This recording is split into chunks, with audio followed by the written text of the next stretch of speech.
This is A&P Live Studio. I am your host. I teach A&P as a registered nurse and anatomy and physiology instructor for advanced level healthcare pros. This video is for sheer education, not for any medical diagnoses or decision-making regarding your physical condition. Today, we're going to tackle a really fascinating and serious condition called Guillain-Barré syndrome, or GBS. What makes it so interesting is that it's a case where the body's own defense system, the immune system, gets confused and starts attacking our own nerves. It's a true medical emergency, and understanding it means we have to dive deep into how our immune and nervous systems are connected. So, here's our game plan for today. We're going to start with a real-world patient story. Then we'll get into the science of what's going on, that autoimmune battle. After that, we'll connect the cellular damage to the symptoms, figure out how doctors diagnose it, and then look at the treatments and what recovery looks like. Finally, we'll wrap it all up with a quick recap. All right, let's jump right in. I want you to picture this. We're in the emergency department, and a patient comes in with a set of symptoms that are unfolding into a real clinical puzzle. This is exactly where our A&P knowledge becomes absolutely critical.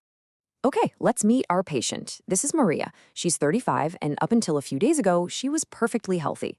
Now, her background here is actually a really important piece of information. Why? Because certain types of GBS, especially the ones that go after the nerve fiber itself, are seen more often in people from Latin America. And that can really change how the disease looks and how well someone might recover.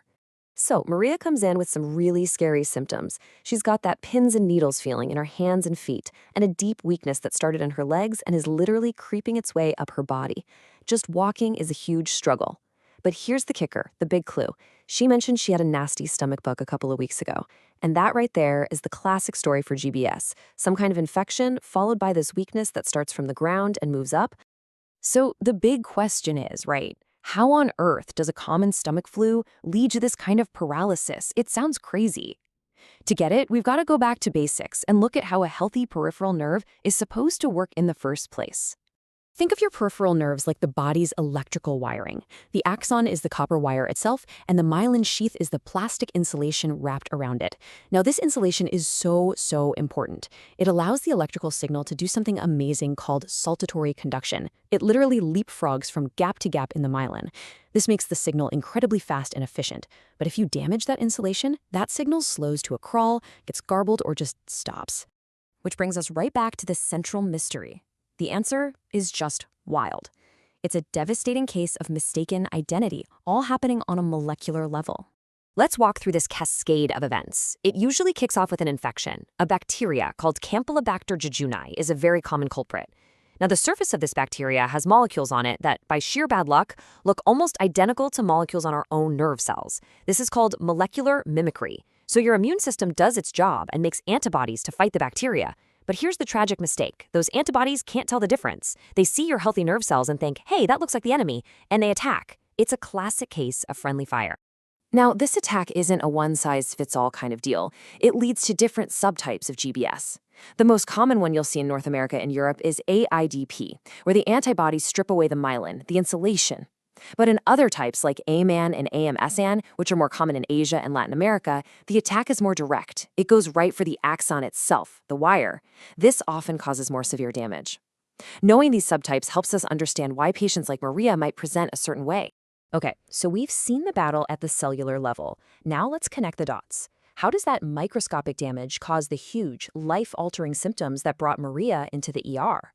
Well, every single sign has a direct physiological cause. It's all cause and effect. That profound muscle weakness, it's because the nerve signal is being blocked by the damage. It's like a dead phone line. The loss of reflexes, we call that areflexia. That happens because the entire circuit is inflamed and broken. The tingling and numbness, that's from damage to sensory nerves, causing them to fire off all sorts of chaotic, wrong signals. And if the attack hits the cranial nerves, well, that's when you can see things like facial drooping or trouble swallowing. And this quote just nails it. The brain, the central command, is working just fine. It's sending the order to move. But the body's wiring, the peripheral nervous system, is shot.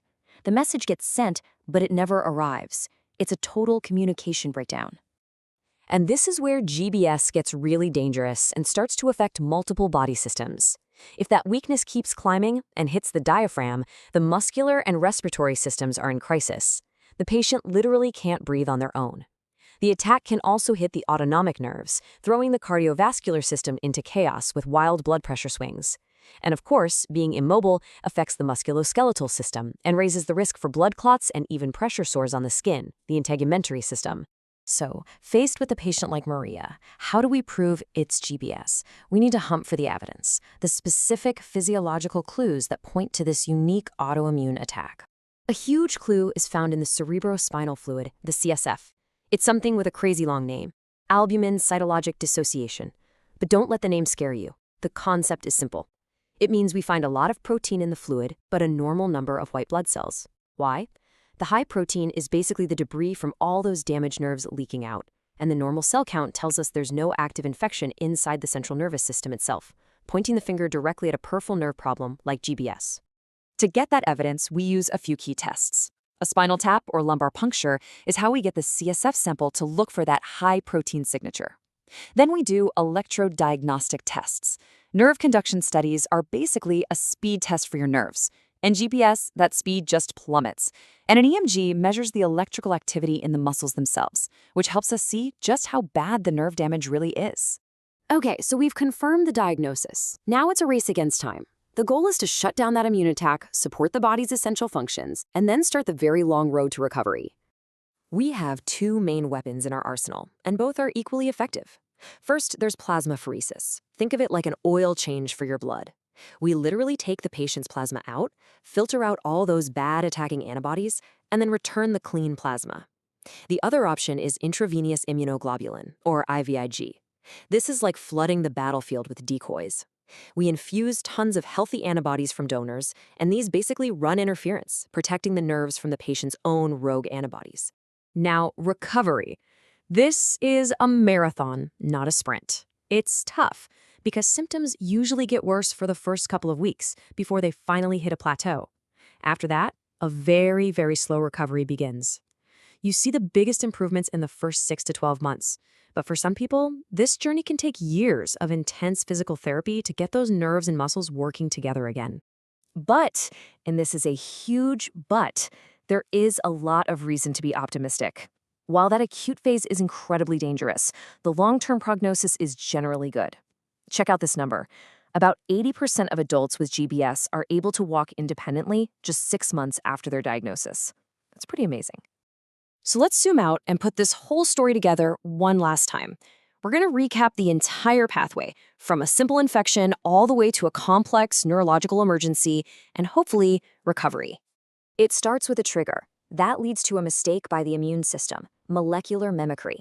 This results in a full-blown attack on the peripheral nerves. The consequence of that attack is nerve signal failure, which causes the weakness and paralysis.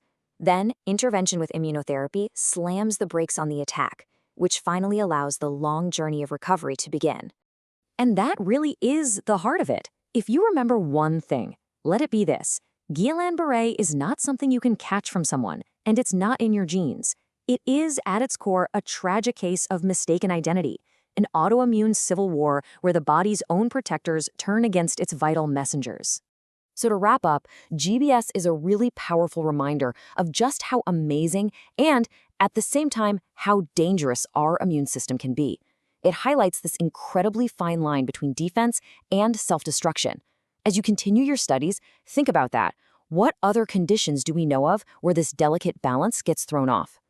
Thank you so much for joining me in this A&P Live studio session.